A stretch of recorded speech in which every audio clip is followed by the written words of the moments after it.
Welcome to Unqualified Advice, the show where we try to make sense of business, investing, and life with just enough experience to get ourselves in trouble. I'm Sean, and he's Dan. We both started different careers, Dan in IT, climbing the ranks to Chief Technology Officer in New York, and me in manufacturing, managing production quality across 3 countries. At some point, we both decided we didn't know enough. So we went back to school for our MBAs. Me at Columbia Business School, and Sean at the University of Houston downtown. And after all that, we figured the best way to share what we've learned and what we're still figuring out is to start a podcast. So, if you like deep dives into decision-making, business strategy, and the occasional half-baked investing theory, or just enjoy listening to 2 guys challenge each other's ideas and occasionally admit when we're wrong, you're in the right place. Welcome to Unqualified Advice. Morning, Sean. Well, good morning, Dan. Nice sunny day here in Houston. Looks like you got some sun, at least some it's snow. Both. That is indeed both. It dusted us last night. We got it, or yesterday. We had like a real sucked in, misty, weird, like living in the clouds day, and then it snowed, and now it's crisp, very cold. It's not sunny. Yeah. Well, it's we had alternatively summer and winter here this week. We got up to 85, and then we got back into 38 last night. So, and we're gonna go freeze the next week. It's just how it is. We're kind of in a cyclical area, I guess. Things cycle quickly. Speaking of cyclicality. Yeah, speaking of cyclicality, we are the news started dropping this week publicly in Wall Street Journal and Bloomberg. We're starting to see some layoffs in the energy industry. Announced Chevron. I saw 10 to 20% expected, or 15 to 20% expected. You mentioned you saw something about BP? I missed that actually. What did you see on that? I didn't open it and read it, but yeah, something about the troubled oil maker back in trouble. That was the gist of the headline. Yeah, I think this trend is gonna probably go through most oil and gas. Broadly speaking. Can you speak to why this time? I feel like every time is a little bit different, and yeah. Okay, so what we have happening right now is, and the trend is finally the last week or two started to maybe reverse, but for the last, I want to say 24 months at least, the rig count in the United States has continued to decline. It's been a lot slower the last 6 months than previously, but we got down to somewhere in the neighborhood of... Is that a demand thing? Is that a policy thing? It's a couple of things. It's not a demand. Well, it's maybe a little bit of a demand thing. It's by and large an efficiency thing. So last year, with fewer rigs than we've ever had, we produced more oil than we ever did. So when I started in the industry back in 2010-ish, when I moved over, there were around 2,200 rigs around the United States, North America. And like I said, we're down to less than a quarter of that, below 500. We've drilled more lateral footage with fewer holes, and gotten more production. While at the same time, you have a globally shifting, it's a global commodity. And the funny thing is, a lot of the stuff we pull out of the ground here in the United States, we can't actually refine here. We have to ship it off. Where does it get refined? Europe and Middle East, where they handle light sweet crude. Our refineries are mostly set up for sour crude along the northern border in particular. You know why? Because that's what Canada makes. So the Alberta stuff. The Alberta oil sands, which is also more technically difficult, right? Yes, it's a little harder to. So we're up the value chain on the refining. Yes, that's also true. Venezuela also produced a lot of sour crude, which is why a lot of the Gulf area refineries are set up for that type of feedstock. I think on the East Coast there is some sweet crude refining, and possibly on the West Coast. I'm not by any means an expert in all of that, but just to say in general terms, the U.S. is more set up for heavy sour crude than the light sweet crude, which is a technical term for basically meaning sour, meaning it has a lot of sulfur in it, and sulfur is bad for the environment when it gets burned. So you got to clean and scrub that out through a lot of processing. Sweet crude does not. It burns, quote unquote cleaner. And it being light, it means that generally less processing is required to turn it from a lighter liquid. Imagine like motor oil, essentially. That's kind of more what like light sweet crude is like, versus the sour heavy stuff is like thick, black, dark tar. More like it's a lot gummier. It takes a lot more to break it down into useful molecules. Like a lot of those molecules are already in long chains. You have to really break them down with extra processing and extra what they call cracking of the base molecule, and then distilling out the components you want. Sounds like what your liver does when you eat bad food. Yeah. I like that analogy. Yeah. Yeah. So a lot of our stuff actually gets exported. And we are a net exporter overall. So yes. To your point, which was a big paradigm shift. Yes, absolutely. And that happens really starting in the early 2010s and the fracking boom, as we started realizing, exactly, we innovated and we started to realize that we can tap into what they call shale rock, which are these long lateral striations underneath the ground that go, tens of thousands of hundreds of thousands of feet, miles in every direction, and creating these layers of rock that where the organic matter is contained in oh crud, what's the base? I just lost my mind on something. They're basically contained in this type of rock where it's not porous, and oil does not want to flow out of it.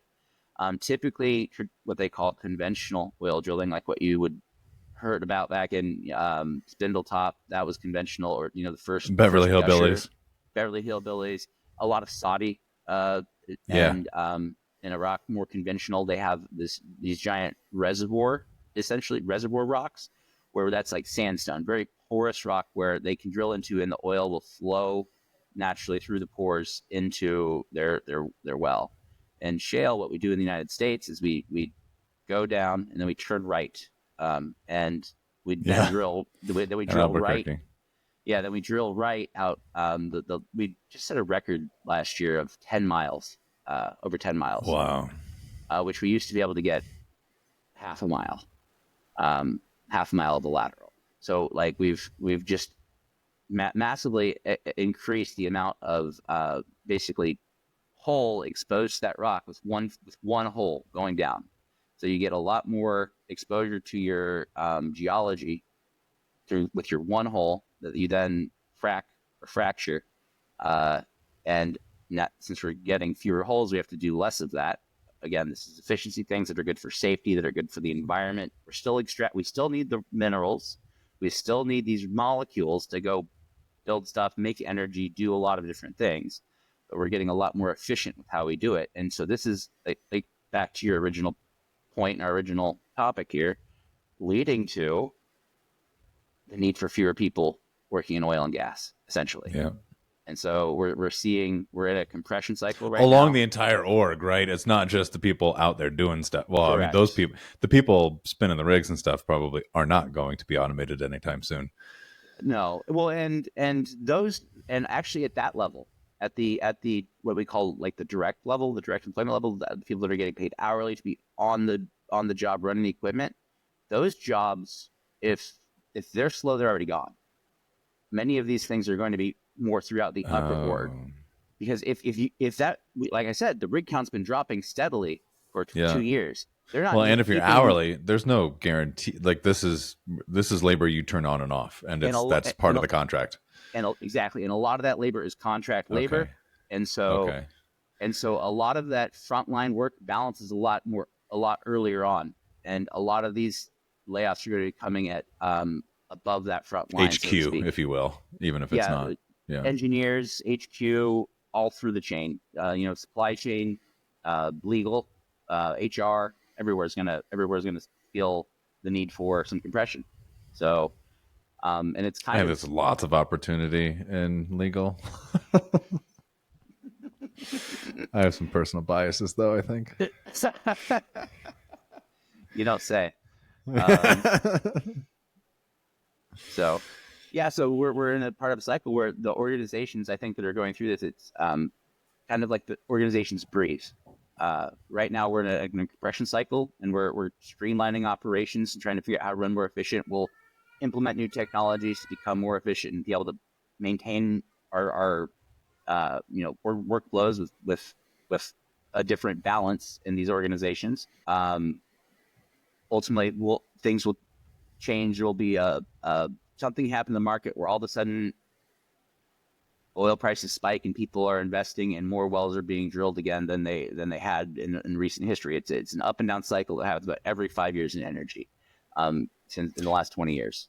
I think one of the interesting ways you put it before we started recording was the organization breathes. Yes, because organizations have a tendency to get lateral as things pick up and get busy, and they realize that now this is too much for one person to handle. As we've increased our output by 20%, we need to give them an assistant or put a team lead with them, or you create a lot of positions, or you might create a new function where, hey, we're busy. The whole organization needs a specialist in industrial automation. So let's put an industrial automation specialist in HQ that then can service everybody. Well, when you're talking about then getting down to what we need to do is get down to bare bones and things are tight, a lot of those specialist type positions get contracted away. And they will, hopefully, and if they're very good, be put back into a part of the organization where they can be utilized. But you also have, this is a time where it's kind of like a wildfire, a healthy way going through a forest, clearing out some of the underbrush and the dead wood, so to speak, that not everybody's working out in an organization. It's just a plain fact that sometimes not everybody works out, and it's not always true. Like there's been situations where you have to let someone go that you don't want to. It's like, it's like, okay, well, I've been told from on high that you have to cut 2 people from your team. It's like, well, I have 6 A's. A bunch of A+ and 2 A's, and I'm sorry. Yeah. So it doesn't always work out like that, but by and large, we try to, as managers in these organizations, move people around and find the new best, homes if possible. You try to realign in the way that's going to give us the best chance at being successful going forward. So people that have the most skills, that are the most applicable to what the organization thinks it's going to need for the next 2 years, they're in generally a pretty safe spot. I mean, I shouldn't say safe, but even in like Chevron, 10 to 20%, 2 in 10, right? So your odds, if you're good, are still, you're probably fine, but not necessarily.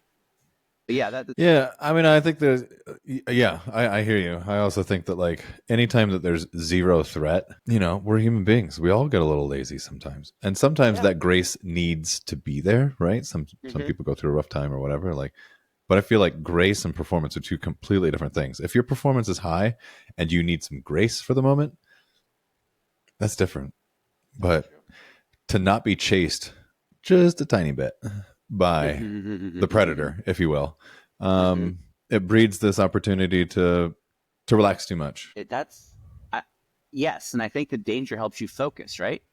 I think so. I think we're all built for it, as long as it's the problem today is that this is like persistent and chronic rather than acute, and therefore we all die a little sooner because the stress isn't we're getting chased in this moment for the next 15 minutes.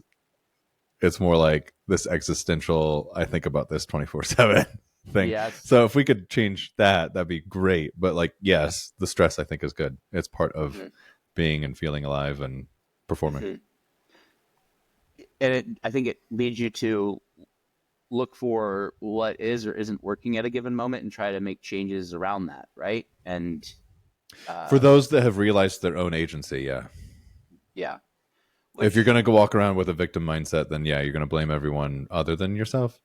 And sometimes that blame is fair, but that doesn't mean that blame is going to change anything. The only thing you have is you and how you feel and how you act. That's true. It's really hard to agency is an interesting way to put that. I wouldn't have necessarily associated with agency right off the top of that, but you're right. Oh, why? I don't know. I hadn't thought of it that way. I was thinking, I don't know. Like you have agency on how you feel, how you perform, how you bring yourself to work, what kind of relationship you construct with, let's call it that 10% predator or whatever. Right? Yeah, you're right. I think you're right. Rather than like I went through times in my life where I feel like I harbored more of the victimhoodness of it all. It's happening to me, and isn't that a shame? Rather than saying like, well, this is my reality, and here's how I'm going to exercise myself against it to improve my chances of staying if that's what I want, or maybe I should just like bite the bullet and leave and make my own opportunity, or anything in between. That's very well put.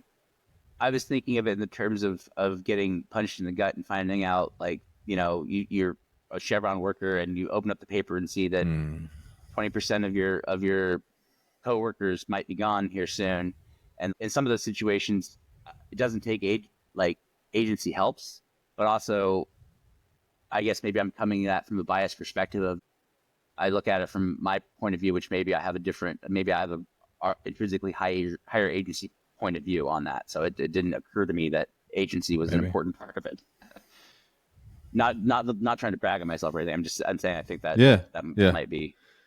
Well, that's an interesting way of discovering a blind spot. Yeah, it is. Right? We've all got them. And, it's like a highlight on something that you now realize maybe you were taking for granted more than, and then other people have to muster more in order to get to where you are, kind of thing, right? From a mindset standpoint. That's true. And then comes the question of like, for those that are around you, like, or are on the chopping block and you have to coach, like, how can you help them realize this aspect of what they have before them, right? Even though they absolutely, I'm sure, don't feel that way. You should be doing that day one as a manager, right? Thinking, okay, yes, I have this team. Good times are bad. If it comes down to it, who's the lowest performer? And then think about, how do I help them move up? Because I don't have to spend much time with my highest performer on the team. I need to be spending my time with the people that are needing help and needing the guidance to move up the value chain, move up the skill chain to become a higher performer. I have a very interesting tangential question, I think. Okay. I think about this a lot in the context of my kids and their future education. Right now, it's just, education is play. It's a time to interact. And so that's where we're at now. So I am definitely forecasting out. However, I think there is some, if not a lot, of truth to, of any group, you will be governed by your bottom two deciles of performers, right? So if that's in a classroom, the bottom 20% kids in need of discipline are going to govern how that classroom will be for the other 80%. And so hearing you say, like, I've got to focus more on my bottom performer and I hardly have to worry about my top performer. I wonder, my question, it's like, what is that right? You're right. That's a great observation and a great analog. I come from a family of educators, and I've heard that paradigm before of the bottom 20% really dictating the way the classroom is handled. Because then I think it forces, if I'm going to take it one step further, I think it forces to those who are capable and have the money, time, I don't know what the variables are, it chases the top performers out of that classroom. And then they all sequester themselves into this other arena. And then it just goes back to segregation. There is a difference, I will say, in an education environment versus a work environment, because the expectations, I think, are a little different. And ideally, ideally you should be checking in with your team on a regular cadence, with which you're checking with everybody. And at any point in time, your top performers during one of those regular check-ins or just walking into your office should be able to say, hey, I need a few minutes of your time. You'd be able to give it to them. But I think when you're in terms of planning how you're going to best spend your time and focus your time as a manager, I want to make sure I allocate time or resources, or saying, hey, top performer, I need you to work with, low performer today to help them on this thing, because you have these skills. And I think you're absolutely right in that is a danger of that mindset. But I also think it's a little different. No, again, a little different in a work versus educational setting. Fair, yeah. Interesting. That's a great parallel, though, Dan. Good question. Good tangent. I think about it a lot. Yeah. Well, so how do you, as a parent, then, like, because if you got to be thinking about that a lot, because you're thinking about where you want your kids to go to school and to make sure that they're not, and what kind of classroom they're in, and what kind of classroom they're in, and then what am I if I'm biasing myself and what I do to my kids because they're not involved for certain ages, they're not involved in this decision. The decision occur like we exercise our decision upon them. What am I doing? What am I blind to that I'm doing to them? So I'm potentially protecting them from this bottom 20% performer, thereby bringing the entire performance of the classroom down and therefore the performance of the teachers and the education upon my child.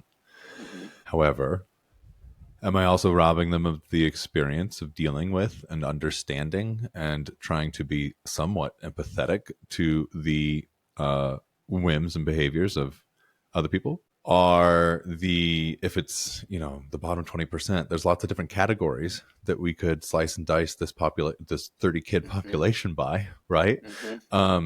Perhaps the kid in need of most discipline is actually the furthest ahead academically, and he or she is just bored out of their mind, and they take the classroom down, but they are actually the kid that I would love to have my kid sit with. So am I removing my kid from this classroom to, it's like, I go down this rabbit hole of like, what are you doing? I know my goal is to get the best life experience for my kid. I think that's my end state goal where I'm trying to go.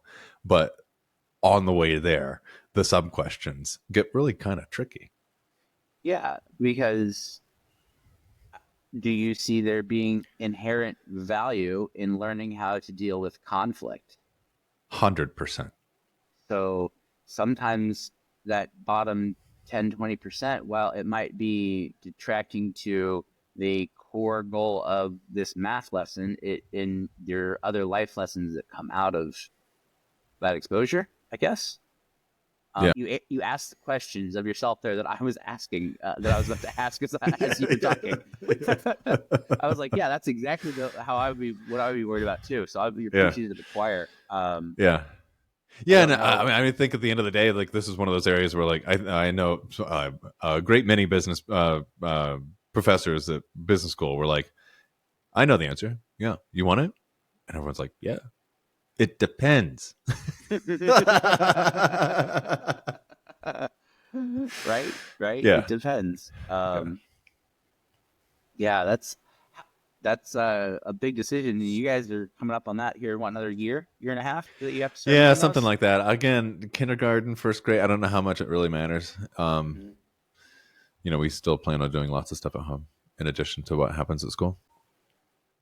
We also think a lot about homeschooling because of the freedom it would give us.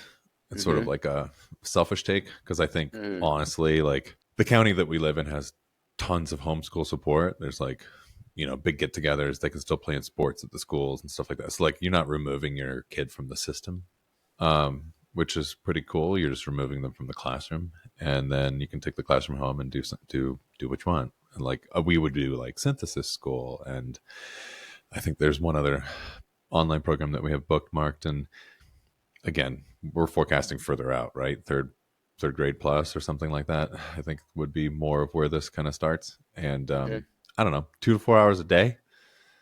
That's a lot of curriculum. And I think that's all you got to do. The rest of it's just play and love and outside and exercise and the rest of it. This is curious to me. This is not surprising. I've not thought about it in forever. But it sounds like there's a much larger base of support for homeschooling there has been in the past then. Would you say that's true?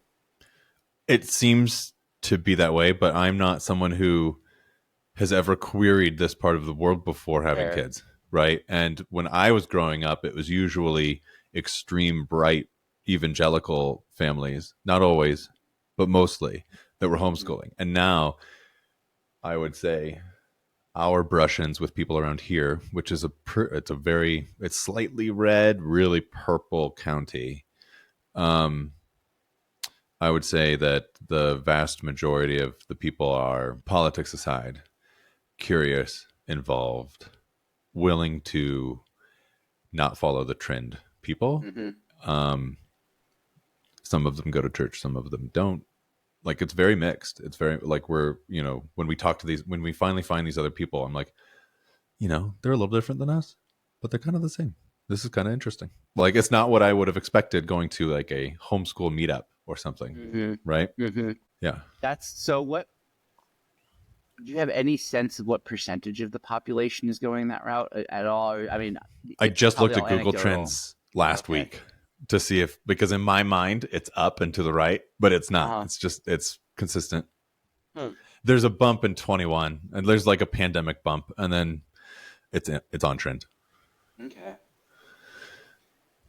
Interesting. Everything you just said to me indicates that there would be. It feels like it would be a growing space, but I guess not. Yeah, I think maybe you'd have to go more locally. Perhaps it's higher here, or growing here, or it's kind of like I don't know. You decide that you want a red Chevy Traverse, and then the next week you're like, "Wow, there's a lot of red Chevy Traverses around." Yes. You just sort of incepted yourself. Yeah. Okay, I can see that. So another question around that. So I'm just asking because I'm interested. We can. Yeah. So if you have 2 to 4 hours a day of curriculum, and then you said there's a lot of support from other activities, that curriculum for a school is spread out throughout a 6, 7, 8 hour day, right? So how do you engage with the other activities in a meaningful way? Because there's a lot of social time that happens between classes and on the way to the bathroom, and a lot of other interactions that happen. How does that balance out? I don't know if it balances. I do know that it's different. Talking to there's like a house just down the way, their kids homeschool, and I think it's Tuesday, Thursdays are their homeschool meetup days. It's like all day. The kids are gone. Oh, they play. Okay. Like, all the homeschoolers get together in the area. And then we went to some other meetup where like the county representatives were explaining how you stay compliant and all that kind of stuff, right? And explaining all the resources. And tons of families, tons of kids. Like, it's interesting. Yeah, that is interesting. So I don't think anyone's giving up on any of the socializing by choosing homeschooling. I mean, there are families that do, probably, and those are the stereotypes that live large in people's minds when you say the word homeschool. But I think for the vast majority here, I don't think any of the social life is being given up. If anything, it's actually better because the kids are interacting with adults more, and often from not a place of authority, right? Principal, teacher, they're more like out in the world and saying hi to the grocery store attendant and stuff like that because they're, they got 2 or 3 hours worth of schoolwork. Happens in the morning, we knock it out, we're out with mom, we're doing errands, and then we go hiking, and then we're home for dinner. It's like, it's a different day.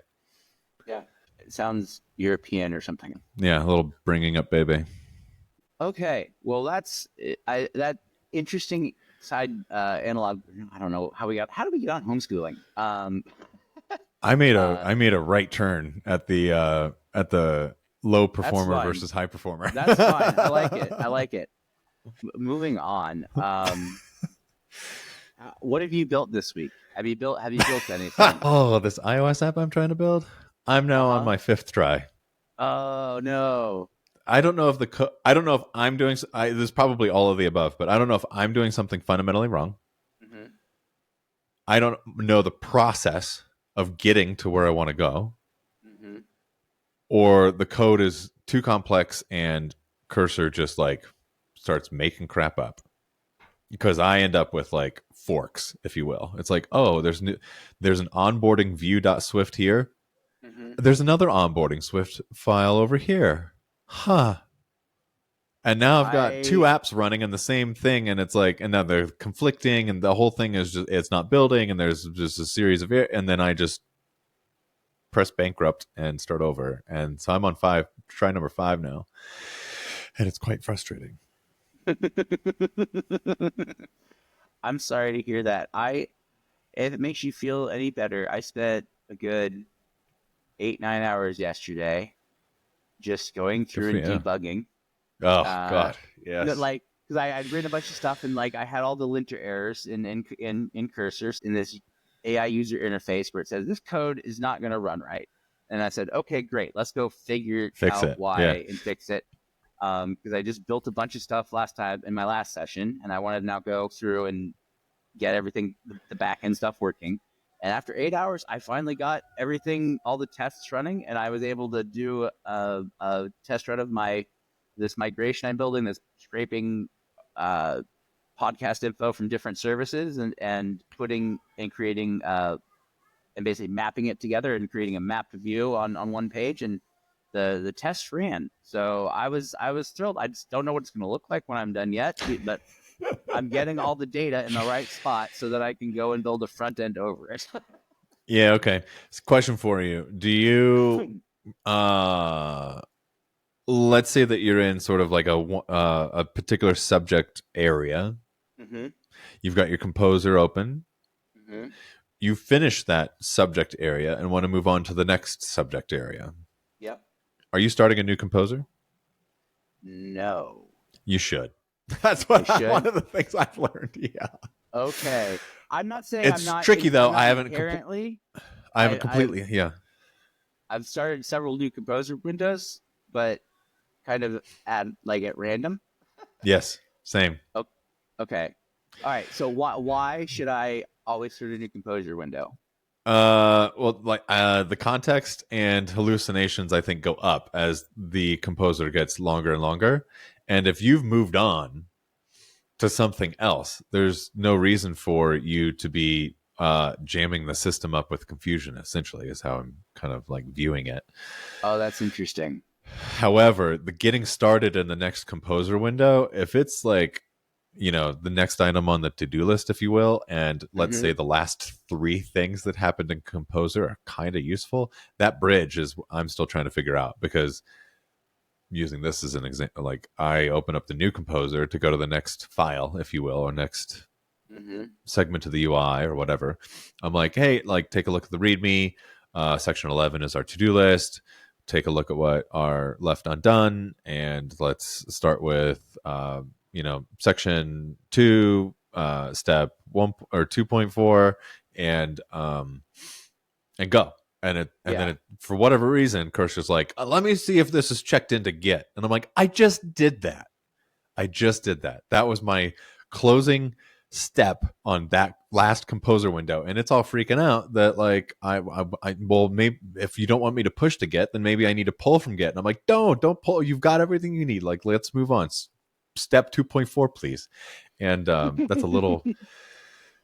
Okay. I'm not pushing anything to Git yet, so I haven't had to deal with that specific case. But I do see. So what I do is I'm very regularly saying, okay, let's stop. I'll build a little aspect. I'll have a test set up for it. I put tests on everything. Say, let's test it. Let's debug. Once I debug that test, I'm ready to go on the next line. I say, all right, let's go update the to-do. And I have I had a 500 item to-do list. It's now down to, I don't know, maybe 200. And down to 200 total, not you've completed 300. A little of both. I've completed a little of both. A lot. Okay.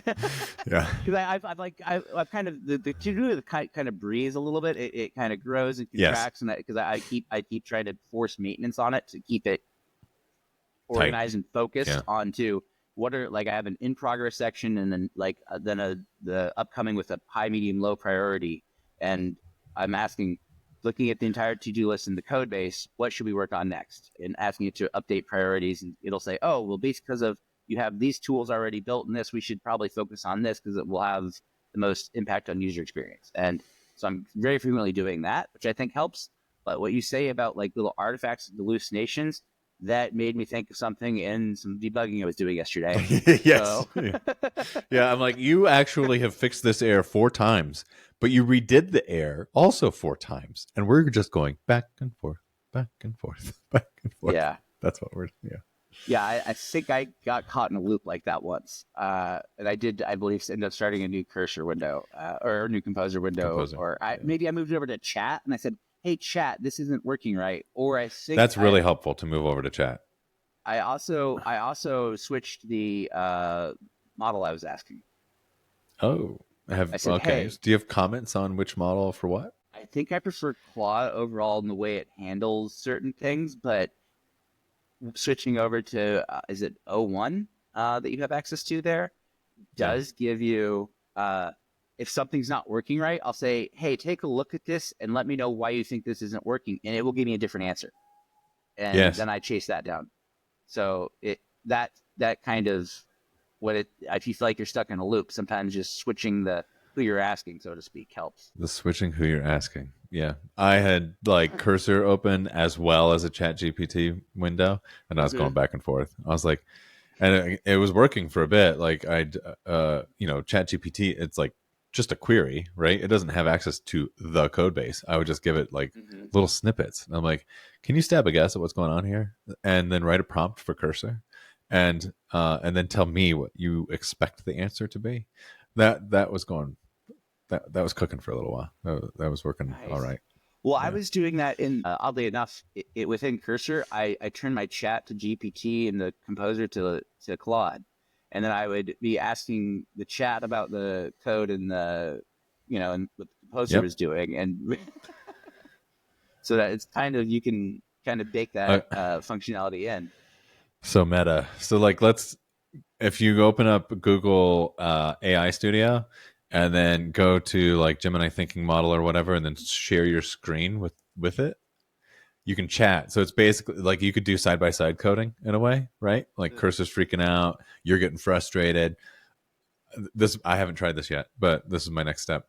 I'm going to open up Gemini and then have it tell me what to do with cursor, because it could be able to see it and see the code and the file structure. It'll have all the information right there instead of me like screenshotting and then typing up a big response and like going back and forth. It's just like, just look at it and get me over this hurdle, please. Yeah. I'm so going to try that next Saturday that I sit down. That sounds like a really brilliant idea. I don't know I hope why. it works. I keep thinking about it as well. Like I'm like, oh yeah, I should just try opening that up with Gemini as well. Anyway, so frustrating week in terms of the build, just kind of rehashing stuff then, eh? Yes, but I continue to write new ideas down in my notes. I now feel like if I had money, I could start like a small studio because I've got more ideas to chase than time. I'd say what you need to do is prioritize, and pick the one that you think is the highest value, and be putting your time mostly in that, but dabbling 20% in the other ones. Yeah. So.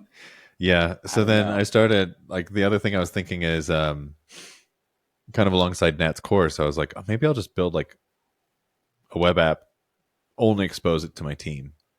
But then I'm like, as with all of the tools and SaaS that you pay for, it's like another place you have to go. It's another browser window. It's another bookmark. It's another addition to the process, all these things. And I'm like, if I'm trying to get my team to experiment more with it and they have not yet subscribed to the idea of it, right? Like if it's something that, if it's a tool that they love and then you get them access to it, they're going to use it. But if it's a tool they don't understand that they need and you give it to them, they're not going to use it. So I was thinking about this like adoption problem. And then I started asking ChatGPT, like, can I make a Slack bot, 2 of them preferably, and then hook both of those bots into a backend, like on Heroku or something, and then I've got 2 new Slack users, 2 Slack bots in my team. One's 3.5 and the other one's 4.0. Right? Name one of them like cheap and the other one thoughtful. And now the team, Slack, they're in it every single day, and now they can just open up a DM and get access, and then I just pay the API instead of paying $20 a head, right? I'll just pay the API credits. If my team uses it for 4 queries, 2 pennies or something. And then, but if they go hog wild and really start to understand how much it can do for them, it'll still be cheaper than $20 a head for me. But then I've sort of crossed the Rubicon and, I don't know, proven the use case, at which point, if I want to pay for something more formal or usable across the entire org, I feel like I'm now free to do, or like, that makes sense. Encouraged to do so. You have enough comfort that it's going to be utilized and it's going to add value to the team to actually make it worth the sign up investment, getting the infrastructure set, etc. Yeah. And I've already got the bots built. Like I could make 5 more bots and hook one up to Gemini Thinking and hook one up to, it's like, I think the back end would be pretty extensible, and then I'd have different bots and then different, I don't know what the terminology in Slack is, but like call sign. So like, let's say you're in a group chat and you put in the dash, and then you could put in like GPT-40. You've called the model into the group chats. Like you could DM it, and it would be like how we interact with it every day.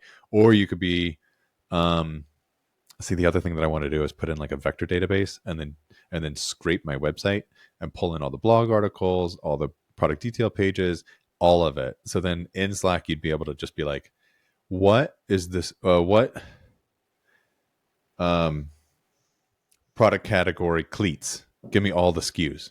You'd just be able to pull it up. It'd just give you the answer. Like that's what I want. I want an org. Yeah. You just put a couple of thoughts in my head I want to ask you about off air because they're just super technical.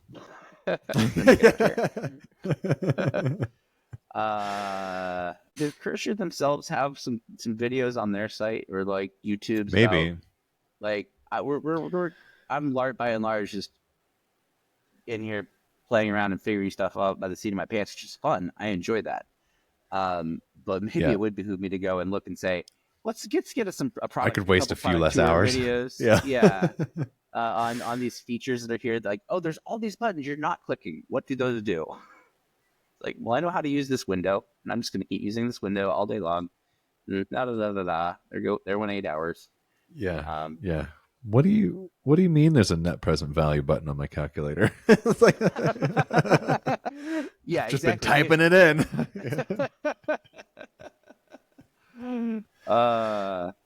Anyway, let's move on. I think we've what else should we touch on this week?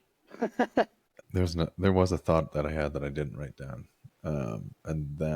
So there is a book that I just finished called Prometheus Rising, Robert Anton Wilson. It is a strange book if you come to it without an open mind. If you come to it without an open mind, I would suggest just putting the book down. But if you come to it with an open mind, it'll blow your mind, I think. It was written I think it was published in 1983, so the book is as old as me. And he talks about reality tunnels and how that we all live in our own sort of reality tunnels. And that one thing that you ought to be doing is exploring the tunnels, if you will, right? Trying new tunnels out, moving around the landscape that is normally a landscape where you just occupy this one tube and you never leave. I'm gonna like this book is like unexplainable. I have a very difficult time explaining like what he's trying to convey because it is a little bit woo, but also very practical. It'll go from like me trying to explain these reality tunnel things and this sense of consciousness and the layers of it, all the way back down to if you're a liberal, read the National Review every single week. If you're a conservative, read he had some other magazine. And, basically inoculate yourself or like walk into the fire. There's a whole bunch of cliches that could be attached to this message of his that like would crack at the surface of the entirety of the book. Yeah, man. Well, I guess a mind-blowing book. I think it's really interesting and fun. I was interested in how you then, this kind of somewhat ties into our discussions and previously around the telepathy tapes, I think, a little bit. Yeah. So, here, let me. Did you have any tie into how this relates to a little more modern cultural touchstone here for people that I think might help drive some interest? Okay, sure. With the telepathy tapes, I think the one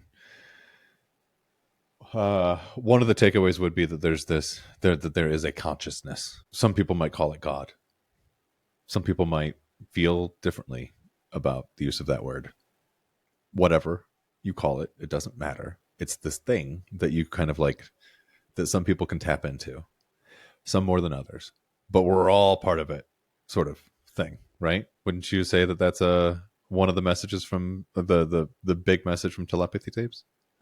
Yes, I think that's a very much a core message, especially the last episode. I would say Prometheus Rising, a 40-year-old book, would be preaching similar things, and also has messages about how to participate in your own life in order to touch it more, if you will. Wait, say that again. Like, when I think of this stuff, when I think about the telepathy tapes and the hill, for example, where these people go to, it's like, okay, show me the map. How do I get there? Okay. There is no map. There's no map. You can't just go there. There's a specific way of being that can help you get closer, is how I would think about it, right? And the way I think about Prometheus Rising is there are some prescriptions and tips on how to change your own consciousness's relationship with your brain, and therefore your brain's relationship with its consciousness, and then that of the greater consciousness. I got you. Now I get you. Okay. Thank you I say that and I'm like, man, I don't know if that works. No. That's. I just want to make sure I was understanding. Thank you for rehashing that and repeating that.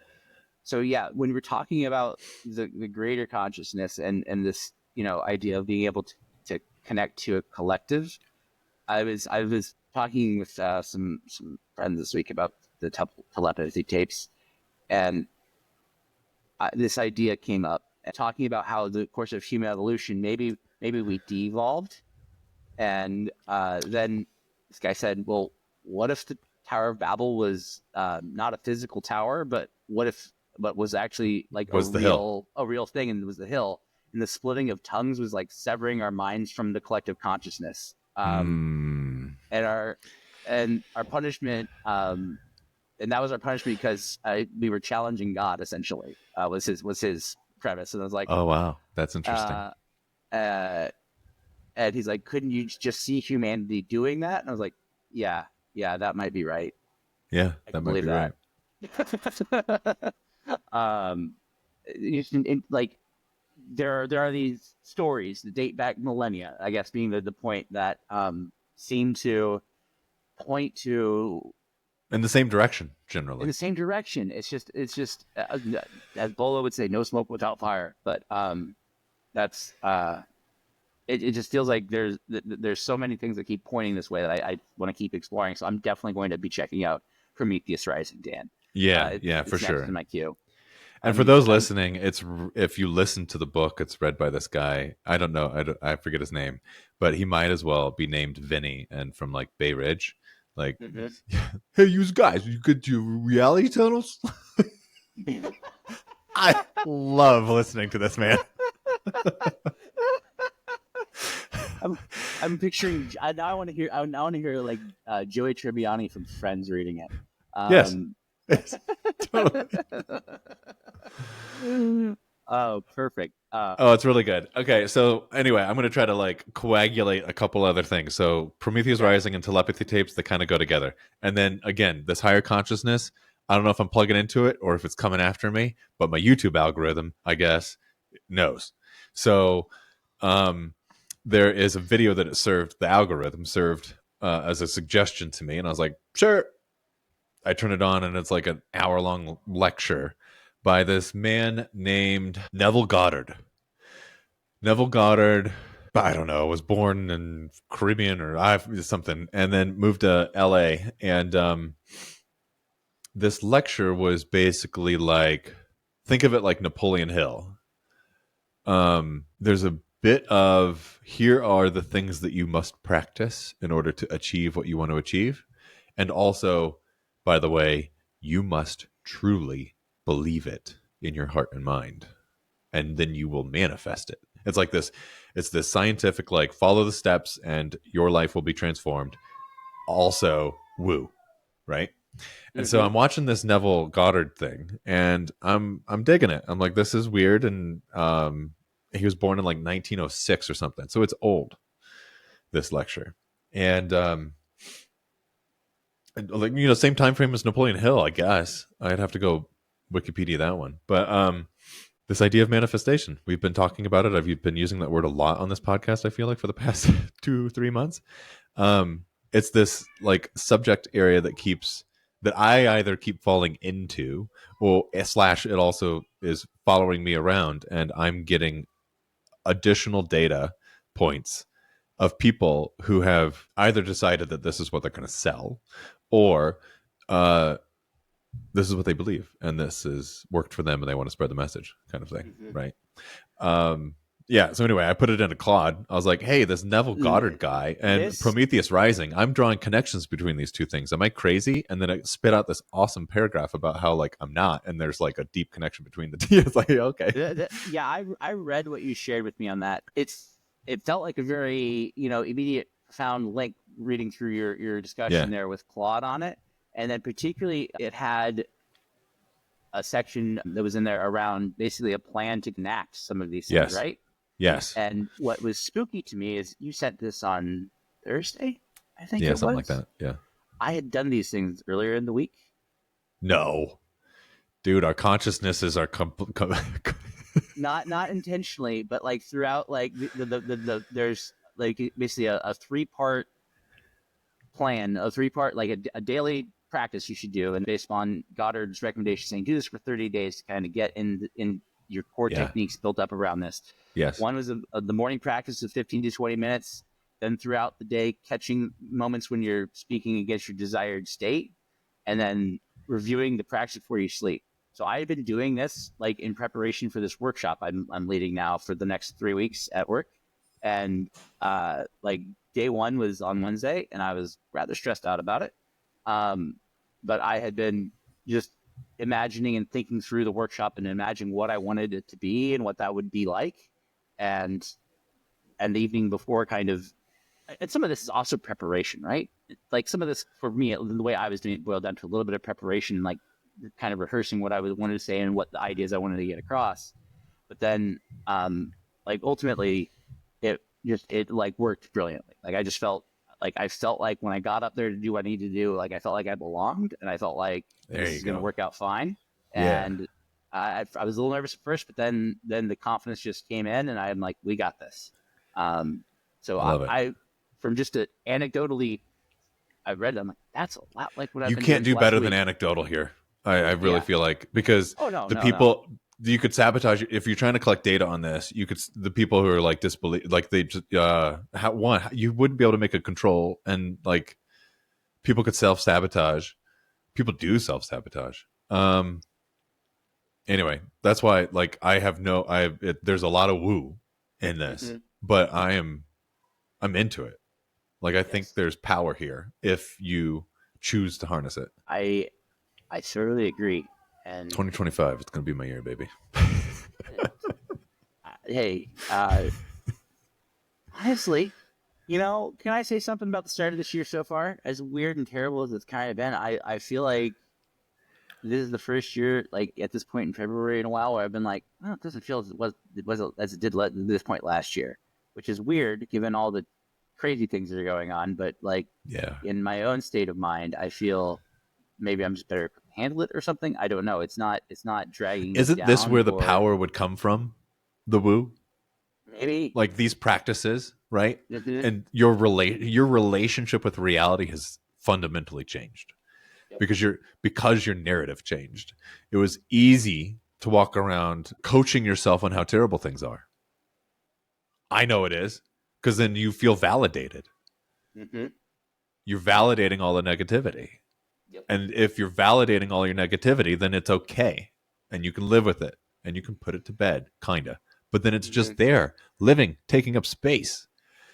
Versus the I'm overcoming this. I am, I lack of words, manifesting myself into this other way of being.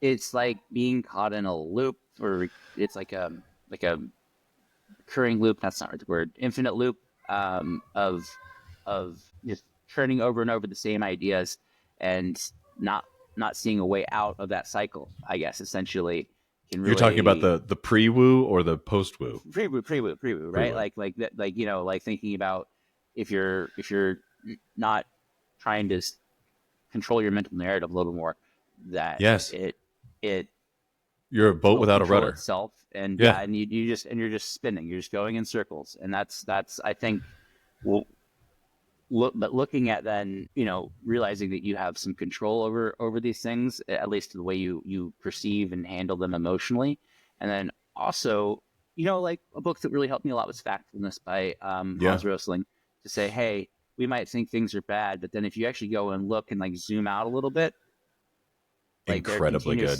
They're getting continuously better.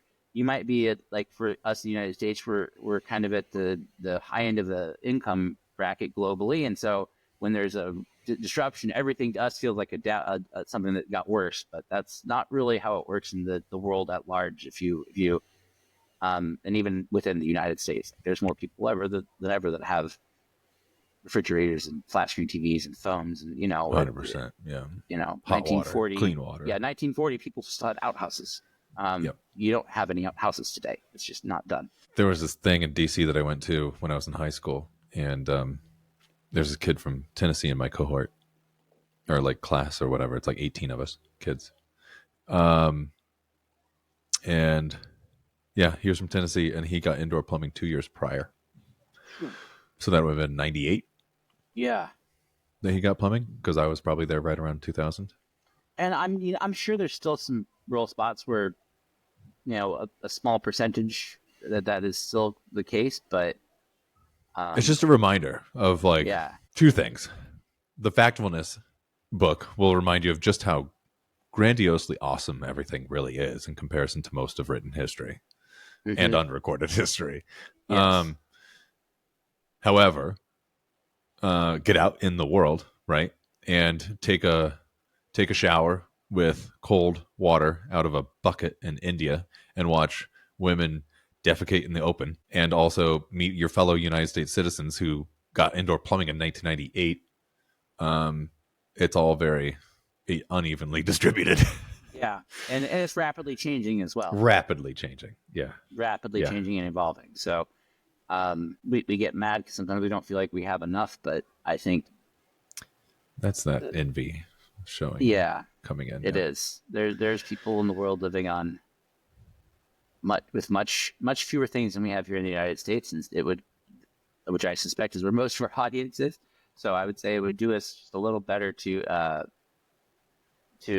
think about that when we're letting ourselves feel down, is just to remember that.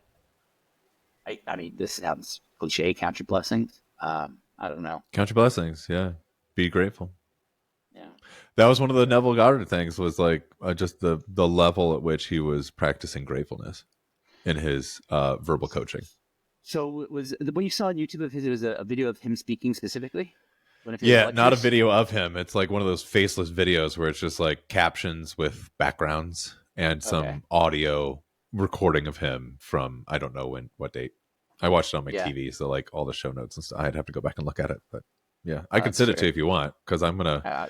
I'd be curious if you find that link. Send my, and I'll share it in the links to the show notes as well. Then. Okay. Yeah, I'll take it up. I think it's. Cool. It's, I don't know. It's one of those, like, you meet people who are like, Tony Robbins changed my life. And then other people are like, that dude just charges way too much money for making people feel feelings they haven't felt in a while. Changed. Yeah, exactly. So, there is this element. It's somewhere in between. But it's like, how do you receive it? And then I would say maybe the most important part is, if you receive it the way it's meant to be received, what do you act upon with it after. That's really the key, because most people will be able to like get a snippet of information and go like, wow, that is so interesting and I can see how it could change your life, and then don't act, right? Or I don't know, I like watching this guy Greg Eisenberg, and he has like guests on the show, and it's Startup Ideas Podcast, or people just like pitch ideas, and they're like, you know, you can openly throw this out into the world and get hundreds of thousands of views on your videos, and for the most part your ideas will not be taken, because it's 0 point something percent of people who act. That is very true. Not enough people act. Not anybody acts, hardly. Not, I mean, It's hard. We're all busy. We all got kind of things. yeah. But you can't convert people in an empty church. If there's one conversion I could make in this world, it would be more people acting, or like deciding that they could, and then follow through with that sort of thing. Right? Yeah, you can just do things sometimes. Just do things. As Doge is pointing out, you can just do things. Yeah. How much of that is just media? How much of that is actual? I have so many questions. I have a lot of, not a lot, but I have some conflicted emotions around this, because I do think that there is a need for auditing and waste reduction and reevaluation constantly. And I feel like a lot of things end up on the books and stay there and never get evaluated again. And it gets I've always done it that way. And we added that to a bill to appease this senator from such and such to get his vote on this other bill. And in 1952, a lot of add-ons and riders that, yes, look sad and very like affronted by some of the way some of it's being handled, especially around, trying to, like what happened at NIH.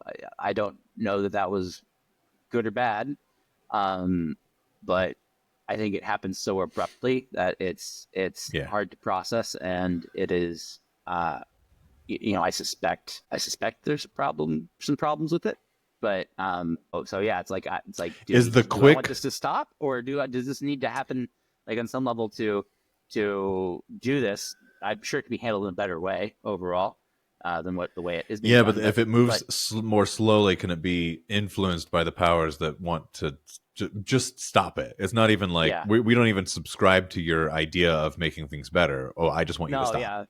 That way they can just grind it to a halt with bureaucracy. Say we're going to go through the. Yes. You're right. Yes, I just feel very bad for all the people that are for sure out of work that we're doing. That we're doing good things, really important work. Yeah. Exactly. There are people that are out there that are doing very good, important work that are losing their job, and that's going to cause problems for us as a society later. I'm sure. Just as there is a lot of waste and a lot of things that they're, I think, are identifying and that we don't like. Is that that money's earmarked for this? Is it actually being spent on that? Is it going, and are we sure that what it's doing? Why it's doing it, some of that too. But, we're talking about a huge national budget that I don't think either of us really understand in any extreme detail. I don't think any single person does. Yeah, it's too big. But I think if you ask everybody around the United States, everybody's going to say, well, yeah, there's probably some waste there. And then it's just different people to different extremes see different things. So Alon tweeted, and this is one that I retweeted, I think, something about how, like, at the Treasury, the payment system, like, didn't have to have notes on it, yada, yada, yada, yada, right? Yes. And my quote retweet was, I have to do more to send a wire. Yeah. Like, sure, I could wire myself $1 billion out. The way it sounds to me, the way it was presented by this one man, let's all be clear about where we're at here. If that's accurate, I could have wired myself $1 billion, and it's good. Unless someone looked at my account, which they would have, of course, for $1 billion. But nothing out of Treasury would have been like, whoa, fraud.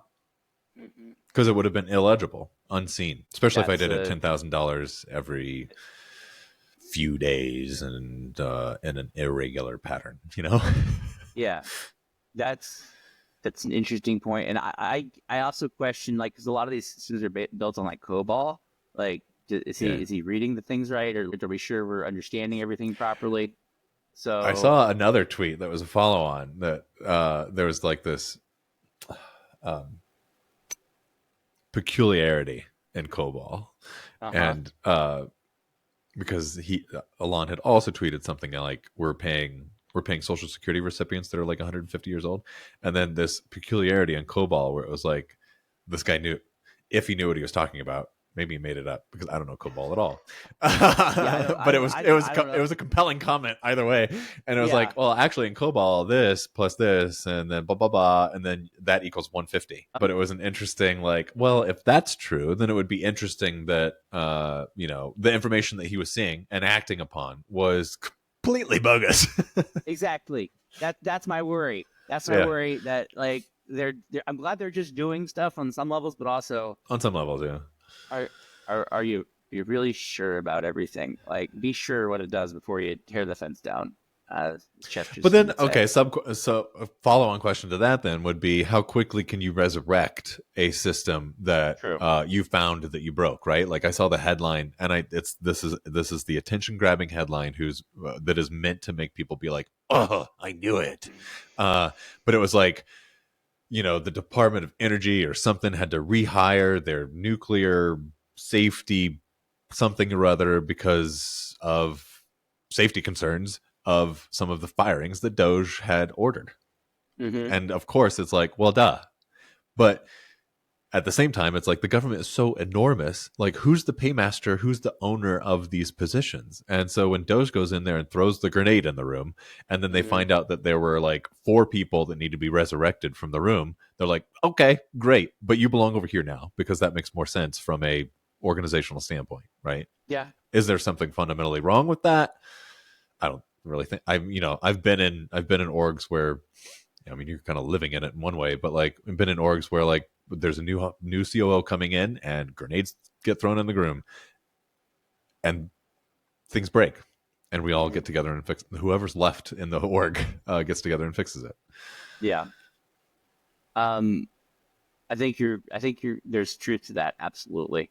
I would say there's a risk of if you fire a very valuable employee and then you say, wait, no, we need you back. So they just say, nah, never mind. Off. Yeah. Never mind. And then you're like the lady from the Southern District. Yeah. So that can happen both ways. I think it's preferable to exercise care and understanding what you're getting rid of before you get rid of it. I do understand that takes time. It's hard. Yeah. Anyway, I'll tag a book on this subject. Michael Lewis's The Fifth Risk. Oh, I haven't read that one. It was good. Yeah.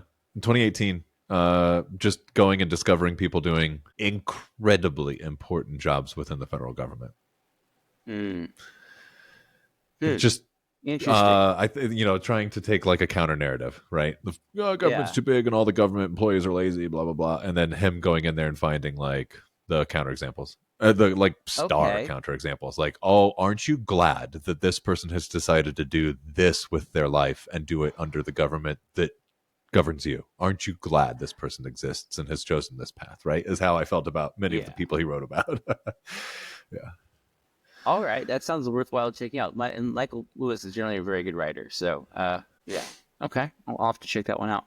All right, shall we wrap it up? I think we shall. We've gone over enough topics, at least 3 main subjects. Week. Yeah, 3 main subjects. That's not too bad for us. Yeah, it wasn't too many. Sometimes it's 8 or 10. I'm like, edit, I'm like, how do I? Well, where did we go? This part down. Oh, let me cut that out. No, then you lose reference to something we talked about 8 minutes later. Here, shit. Yeah, dang. Let me go add that back in. Anyway, that's what I'm going to be doing later, everybody. So until next time, thanks for tuning in once again to another episode of Unqualified Advice. Sounds great. Appreciate you. See you.